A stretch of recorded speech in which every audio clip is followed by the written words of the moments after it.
There are games that read like arguments, two sentences slammed together until the punctuation finally decides the meaning. May 18th, 2008, TD Garden, Game 7 of the Eastern Conference semi-finals. LeBron James pours in 45 points, a thunderstorm from end line to rim, every drive and insistence.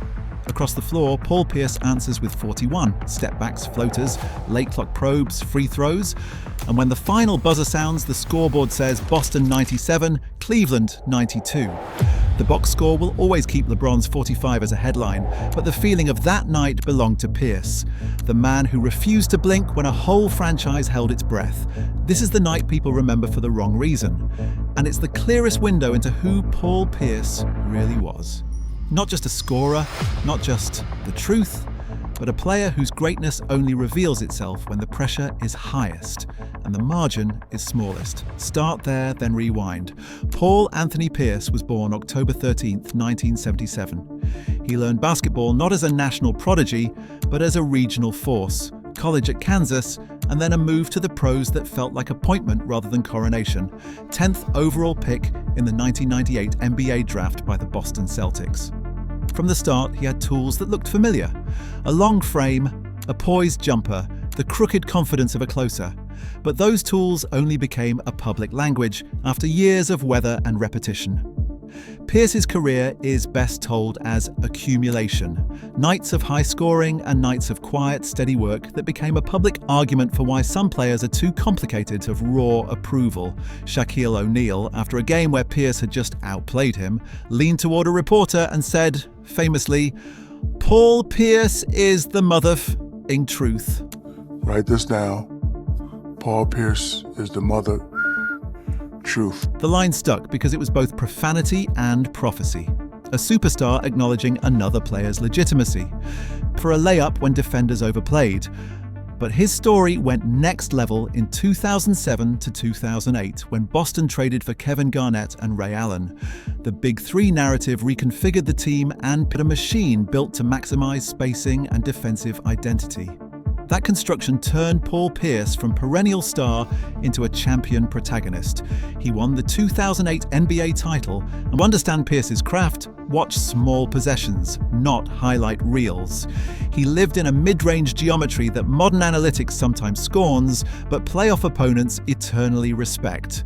Stretches where his efficiency dipped or where his team missed cohesion, but the truth about Pierce is that his flaws were visible only because his strengths were so consequential. Felicitous, he was both. He insisted on late shots when required, but also learned to be the off-ball engine when his colleagues demanded it. Pierce was often the trusted veteran in an otherwise shaky roster, the man the ball went to when the shot mattered, even if the team around him was porous. Those seasons taught him how to carry weight and how to accept help when it arrived. Kobe, but not a pure system piece either. He is the stylist, good enough to change the rhythm of a game with a single move. He spent short stints with Brooklyn, Washington and Los Angeles before his playing days ended, roles that were less about centrality and more about finishing with dignity and competitiveness. The exit from Boston is a reminder of sports economy. Franchises move in windows, players' primes are finite. The biography of a player is part on court and part in the ledger of trades, deadlines and cap sheets. Pierce navigated that end like many greats do, with awareness, occasional rebellion, and a public voice that continued to shape his legacy. Legacy is a slow sum of images and effects. For Celtics fans, Pierce will always be the truth. The man who led them to a 17th banner, who relit the franchise's standard after 2 decades of drought, who delivered clutch nights when the stakes were maximal. For the league, he is one of those complicated figures who invites argument. Hall of Famer, 10-time All-Star, chronicled provocateur, caught sometimes between superstar production and the narratives fans prefer. He sits on the NBA's 75th anniversary team, a symbol that his body of work mattered beyond a single season or a single highlight. That institutional recognition is not purely ceremonial.